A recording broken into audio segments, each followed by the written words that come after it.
My dream career is to be a writer and director of horror movies. So naturally, I have spent a lot of time thinking about possible horror movies I could maybe make someday, and some I probably won't ever be able to make. In addition to my own original ideas for horror movies, I think a lot about certain stories and franchises and such that aren't horror and about how one might go about adapting them into the horror genre. One example of such a franchise, and the one I'll be talking about today, is Batman. Like I briefly talked about in my Why I Love Horror video, I have always been a die-hard fan of Batman. If it involves Batman, I'm in. Same goes for the horror genre, so why not do my best to try putting them together? But that raises the question of how. How would I even begin to make a Batman horror movie? Well, that's what I wanted to talk about today. My ideas for a horror movie starring The Dark Knight. So fasten your utility belts, and let's go. So, the first thing I feel we need to decide is our antagonist. After all, you can't have a scary movie without a scary antagonist for that movie. And while we could just take any Batman villain and make them scary, I want to pick a villain who can be scary without having to significantly alter their character. Of course, a fresh new take on a classic character is always welcome, but each Batman villain has fundamental core attributes that, in my opinion, must be preserved in a good iteration of the character. And some Batman villains just don't fit the bill. So, we must pick an antagonist who is already scary enough for a horror movie with little to no alteration. Luckily for us, Batman has an immense rogues gallery, and it shouldn't be hard to find someone who fits our needs. Now, I've done a lot of thinking, and there are 5 Batman antagonists who stand out to me personally as being particularly well-suited for a horror movie. The first is Scarecrow, for obvious reasons. His whole thing is fear. He can induce nightmarish hallucinations with his fear toxin that would be awesome to see in a horror movie. And check out his design. A spooky Scarecrow would be excellent for this kind of film. Also, Scarecrow stories, good ones at least, tend to have a large focus on the psyche of Bruce Wayne. Scarecrow brings out horrific memories and emotions in Batman that would work great in a psychological horror. The second of these villains is the Joker. Joker is insane, he's a lunatic, he does horrific things to people, and he tends to make them nice and dramatic too, which would certainly do well in a horror movie. Also, his whole aesthetic is clowns, which tend to be seen as scary by lots of people anyway. I feel he could work in some sort of psychological horror, given that he's usually written as pretty much the opposite of Batman or a representation of some part of Batman, or something like that. You get the idea. The third villain that stood out to me is Killer Croc.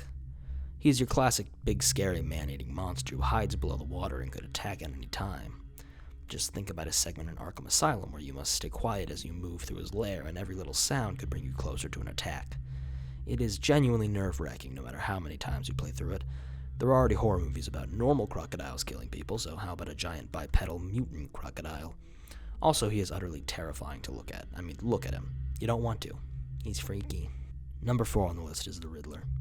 The Batman showed that Riddler can be a very dark and creepy villain. Not only does he perform gruesome executions, but he pairs them with riddles and games that allow him to toy with Batman and the police. He would work well, I think, as some sort of looming presence that you rarely see in the movie and who always manages to stay just out of Batman's reach while toying with the Caped Crusader from afar, having power and control over Batman as he forces him through his games. The 5th candidate is one you may not have seen coming, but I'm sure will make perfect sense once you hear who it is. Professor Pig. I don't think Pig is a particularly obscure Batman villain, but some of you still may not be familiar with him.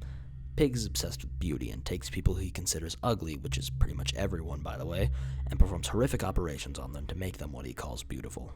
In Arkham Knight, perhaps his most well-known appearance, he transforms his victims into mindless slaves called Dolatrons who lack any of the identity or facial features they once had. I don't think I need to explain why this guy would work in a horror movie. Heck, if you wanted, you could sort of adapt the Perfect Crime Most Wanted mission from Arkham Knight, where Pig's victims keep popping up around Gotham, and Batman needs to put the pieces together to solve the murders and stop Pig. That crap was creepy in the game, so imagine it as a horror movie. I still get chills down my spine whenever I hear that music. Now, admittedly, there are quite a few other Batman villains who definitely could work in a horror movie, but these 5 were the ones I personally felt were the most fitting. So that's our list of candidates then, but we can only pick one. Well, I guess technically we don't have to limit ourselves to only one, but the more villains you add in a single movie, the more complicated and difficult the movie becomes to write, so let's stick with one. Now, keep in mind, this isn't me picking who I think would objectively work the best in a horror movie. If that were what I was doing, I would have just said Scarecrow already and moved on. This is me saying that if I were making this movie right now, the way I want it, this would be my top choice for the antagonist. And that choice is Killer Croc. Why Croc? Well, you see, when I came up with a list of 5, 3 immediately became clear top contenders to me. Scarecrow, Riddler, and obviously Killer Croc. So what made me pick Croc over Riddler and the frickin' Scarecrow? Well, I'm glad you asked. There are a few reasons, really. The smallest reason is that, in my opinion, Croc is the most visually terrifying of the 3. But then again, tweaking visual designs to be scarier isn't difficult, especially with Scarecrow. And like I said, it's a small reason. A bigger reason is that I think Croc comes with an added benefit that the others don't. A wonderfully creepy setting for the movie to largely take place in, or at least later parts of the movie. Croc lives in the sewer, and the sewer sounds like a mighty fine setting for a horror film to me. Scarecrow never tends to have a full-on lair, at least in the media I've seen, and while Riddler sometimes is depicted with one, it's not something that's as much a part of his character as Croc's sewer is for Croc. Another big reason is that Scarecrow and Riddler just sounded a little, boring to me. Scarecrow just is kind of an obvious choice for horror, and Riddler very recently got to be the antagonist of a major Batman film. But Croc is not only not the most obvious pick for a horror movie, but to my knowledge, has never even been in any live-action Batman movie, ever. And frankly, I think it'd be awesome to see him be real, I guess. And not with CGI either. I'd be using all practical effects. That computer-generated crap can stay out of my movie, alright? Anyway, the last reason I chose Croc is because, well, I really love Killer Croc. He's by far one of my favorite Batman villains, and since this is my hypothetical movie, I can pick him simply because I like him. I'm allowed to do that. So that's the antagonist out of the way. Now it's time to talk about the protagonist. But McDick, we already know the protagonist. It's Batman, remember? Well, yeah, obviously it's Batman, but what kind of Batman? How experienced is he? How advanced is his gear? And this is the perfect opportunity for me to talk about something I've been wanting to talk about, but couldn't come up with a way to make it work as its own dedicated video. Protagonists in horror movies. Really, the main thing you need to worry about when making a protagonist for a horror story, other than the usual stuff of making them relatable and likable and all that, is their power level. What I mean by that is how capable they are of defending themselves against the movie's antagonist. Remember, this is a horror movie. That means it's supposed to be scary. If your protagonist has no problem fighting off whatever threat is after them, it's not going to be scary because they won't be in any real danger.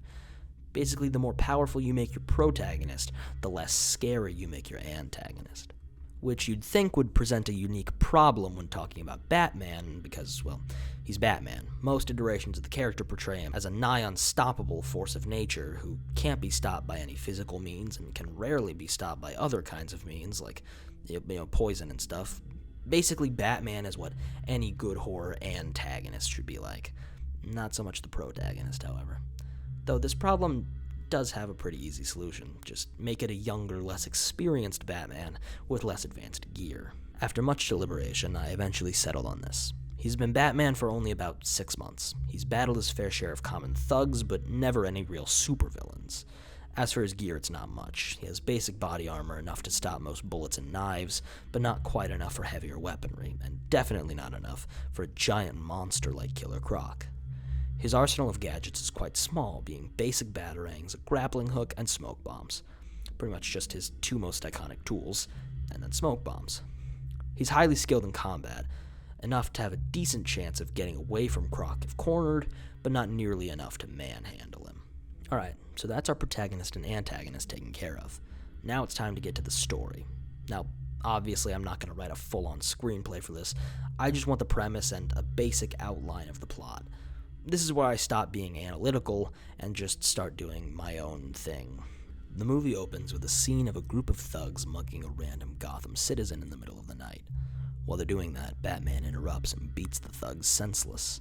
This opener shows the audience immediately that Batman is a capable fighter who can single-handedly take on several armed opponents at once. But McDick, you said the protagonist shouldn't be a super powerful fighter. I said he shouldn't be super powerful in comparison to Killer Croc. In fact, the reason I want to open the movie with this scene is so that later in the movie, when Croc proves himself more than a match for Batman, the audience will be even more afraid of him because of how good of a fighter they already know Batman to be. We're setting him up as a strong fighter now, so we can have Croc knock him way down later. After the opening fight scene, there'd probably be some Wayne Manor scenes where we see some of Bruce Wayne outside of Batman and meet Alfred and stuff, the usual, but I'm not going to bother with that because it really isn't relevant to this video. Instead, I'm going to jump to a scene at the GCPD. Police Commissioner Loeb has disappeared. Nobody knows where to begin looking for him, except rookie cop James Gordon. Gordon has also been missing, but he returns. He's dirty, bloody, and traumatized. He tells a story about some sort of beast that took him down into the sewer. While there, he found that the commissioner had also been taken into the monster's lair. The monster had quite a few captured victims, in fact. Why? Well, so it could eat them. Gordon found a way to escape somehow after a couple of days. Exactly how, I'd have to figure out if I were actually making the movie, but this is just a basic little thing, so it doesn't matter. Gordon doesn't know if the commissioner is still alive, but he very well could be. The other cops don't really believe him, but they're desperate for any kind of lead. So the GCPD sends a unit to search the sewers for the lost commissioner. A week goes by and the GCPD has heard nothing back from the search unit. They're getting desperate again and are about to send a bigger search unit when Gordon has a different idea. He knows there's a dangerous monster down there, and they can't just send some cops. Gordon wants to get some outside help, specifically from the mysterious Gotham Batman, who recently started popping up in the news for pummeling criminals. The other cops reluctantly agreed to Gordon's request, also opting to send Gordon himself with Batman because Gordon knows where the monster's lair is and can help Batman get there. Now, I want to talk really quick about my decision to make Gordon a secondary protagonist in the film. There are two main reasons I did this. The first is to increase the stakes. I already discussed how I made Batman less experienced in advance for the purpose of making Croc scarier, but the audience still might not be worried enough about Batman to be truly scared for him. But adding Gordon, who's just a rookie cop with little experience and no special gear outside of Kevlar and a pistol, I think could make Croc seem even scarier. Because now the audience doesn't only have to worry about Batman for most of the movie. There's an even more at-risk character tagging along. And this is why I chose to make Gordon a rookie rather than the usual battle-hardened lieutenant or commissioner he usually is. It's the same principle as the one behind the inexperienced Batman. The second reason I chose to add Gordon is because I thought the movie might be a little boring if it was just Batman going after Croc. Just Batman navigating the sewers of Gotham alone. Sure, I could give him a walkie-talkie to Alfred, and in fact, that doesn't sound like a bad idea anyway, but I felt that the addition of Gordon would work even better to serve this purpose. Anyway, back to the story. So, Batman and Gordon descend into the sewers of Gotham. Maybe about a third of the movie, maybe a little more or less, will probably take place here, and follow the pair attempting to make it to Croc's lair in the labyrinth of the sewers, eventually finding themselves lost, and all the while being hunted by Croc himself. Never knowing how close he is, always on edge, always possible that they're on the verge of an attack. Eventually, they'll start to lose their grip on sanity after being lost for so long. Luckily, even though he's inexperienced, Batman's will is very strong still, and he won't suffer any permanent mental damage. Gordon, on the other hand, will eventually break. Between the horrors he's already witnessed in Croc's lair and the toll the pair's struggles in the sewers will take on him, Gordon's psyche will completely shatter. He'll go insane, he'll go hysteric, and he'll scream. He will scream the screams of a madman, and Croc will hear him. He'll hear him and come straight for him. This will be Batman and Gordon's first face-off against Killer Croc, during which Croc will wipe the floor with them. By the end of the encounter, Batman will be severely injured and Gordon will barely be clinging to life. The two will be taken to Croc's lair, where most of the rest of the movie will take place. Gordon will meet his unfortunate, gruesome demise here at the hands of Croc, being skinned alive, roasted like a chestnut on an open fire, and finally devoured by Croc. Batman is left alive for the time being, to be saved until Croc gets hungry again. He's tied up but eventually manages to escape with the aid of a batarang. After taking a brief moment to mourn Gordon, he begins a search for a way out, passing by the remains of Croc's other unfortunate victims along the way. Most of the movie from here will follow Batman as he evades the monster and looks for an exit. There will just be a bunch of disturbing visuals with a bunch of human remains all over and that kind of stuff, along with the constant looming threat of a Croc attack, much like the Arkham Asylum segment I mentioned earlier. There's gotta be more interesting stuff than that, but I don't care to flesh it out like that right now. Eventually, Croc finds Batman, and there's a classic final tense chase sequence, and then Batman gets out of Croc's lair and finds his way back to the surface. How? Well, the Batman and Gordon left a trail of something, and Batman found the trail and followed it back up. Whatever. You don't need to know how. Anyway, he goes to GCPD and tells him Gordon's dead, then he goes and tells Gordon's wife that Gordon's dead, and then he goes to the Batcave. The final scene of the movie sees Batman making a solemn vow that one day he will return to the sewer. He'll return with better gear and better training and put Croc down. He will avenge those whose lives were cut short by that monster. Someday. And that's about it. If you don't like the ending where Croc remains in the sewer undefeated by Batman, just know that the original ending concept I came up with involved Batman murdering an innocent man, poisoning Croc, and then beating Croc to death with his bare hands or gauntlets while he was weakened from the poison. So I'm sure I don't need to explain why I decided this was better. If you've got a better ending or just a better version of this in general, I'd love to hear it. Feel free to share your thoughts in the comments. Personally, I like the idea I came up with. Of course, like I said, that was a very rough sort of skeleton of the story, and it would need heavy refinement were it to be made into an actual movie, but nonetheless I'm satisfied. Mostly. The ending, I feel, is not great, but other than that, I'm satisfied. Thank you all so very much for watching. If you enjoyed the video, please consider subscribing so you can see more content like this in the future. That will be all. Goodbye.